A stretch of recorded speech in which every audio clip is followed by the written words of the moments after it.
그리고 어제 또 중요한 판결이 하나 있었죠.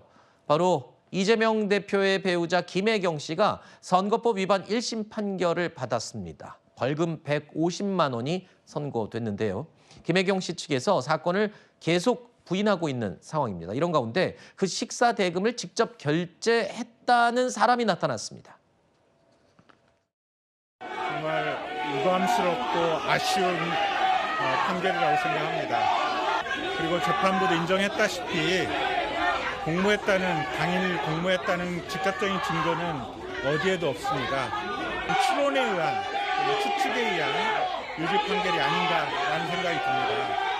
항소를 해서 다시 한번 하나하나 밝혀서 진실을 밝혀나가도록 하겠습니다. 조명현 씨가 직접 그 식사 대금을 경기도 법인카드로 결제한 것 맞습니까? 네, 제가 그때 직접 가서 결제를 했었고요. 이거를 김혜경 씨가 모르게 혼자 했다는 건 말이 안 되는 게 배 씨는 김혜경 씨 지시에 의해서만 움직였고 저는 그 배 씨 지시에 의해서만 움직였습니다.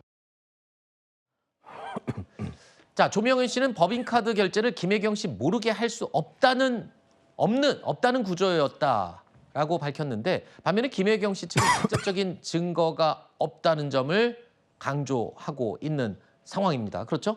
맞습니다. 그게 지금 그 법원 판결문을 보면은 직접적 증거는 없지만 정황 증거, 간접 증거로 판결을 했다라고 주장하고 있는 것이고 사실 처음에 이 건을 들었을 때도 큰 선거를 벌써 3번째 치르는 김혜경 씨가 과연 이거에 대해서 인지를 못하고 있었겠느냐. 이게 법인카드를 쓰면 안 된다는 거, 식사를 대접하면 안 된다는 건 분명히 인지하고 있었을 것이기 때문에 아마도 수행비서나 이런 분들 다 알고 조심했을 것이다라는 말씀을 드리는 것이고 네. 한마디만 더 덧붙인다면은 법원, 사법부의 판결을 존중해야죠. 근데 네. 좀 일관되게 해주길 바랍니다. 왜냐면은 분명 도이치모터스 주가 조작 그거 불기소할 때 직접 증거가 없기 때문에 불기소한다고 했었거든요. 정황 증거, 간접 증거 갖고도 김혜경 씨 이렇게 유죄 판결 내렸다면 김건희 여사에게도 똑같은 잣대를 들이대기를 요구합니다.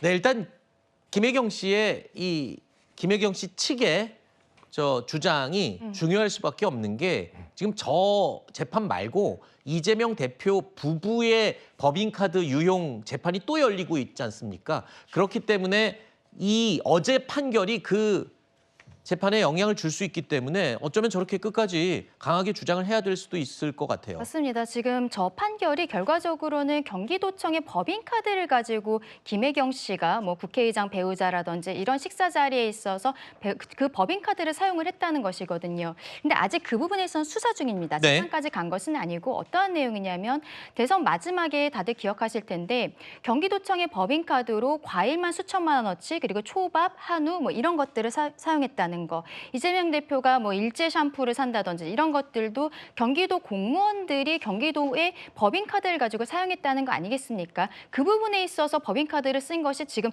첫 번째로 판결이 나온 거거든요. 그래서 네. 아마 거기에 수사에도 조금 더 탄력이 붙을 것으로 보이고요. 어제 김혜경 씨 판결이 지금 이재명 대표 측에서 주장하고 있는 것이 좀 불리한 부분이 있습니다. 백현동, 오늘 선고가 되는 백현동 사건에 있어서 이재명 대표의 변호인 측에서 이야기하는 것이 아까 성 부의장님 말씀을 해주셨습니다만 이게 그 21년 그 10월에 국감에서 얘기했던 발언이거든요. 백현동 사건은요. 그런데 이게 지자체장의 발언이었기 때문에 선거 당선의 목적이 아니어서 이것은 지금 공직선거법상의 그 발언이 되지 않는다라고 얘기하는데 김혜경 씨가 저 식사를 산 것은 21년도 8월입니다. 이재명 대표가 지금 백현동에 대해서 국감에서 이야기한 것은 21년도 10월이에요. 그렇기 때문에 결과적으로는 지금 김혜경 씨도 공직선거법으로서 150만 원을 받은 것이거든요. 당시에 그 당내 경선을 나오는 후보의 배우자로서 정치인의 배우자로서 후보의 배우자로서 이야기를 한 것이기 때문에 네. 앞서 말씀하신 그 특별법이라든지 이런 것에 있어서는 적용이 되는 것이 아니다. 그렇게 말씀드리고 싶습니다. 알겠습니다. 자, 잠시 후 2시 반에 지방법원에서는 이재명 대표의 공직선거법 위반 관련 1심 선고가 이제 내려집니다.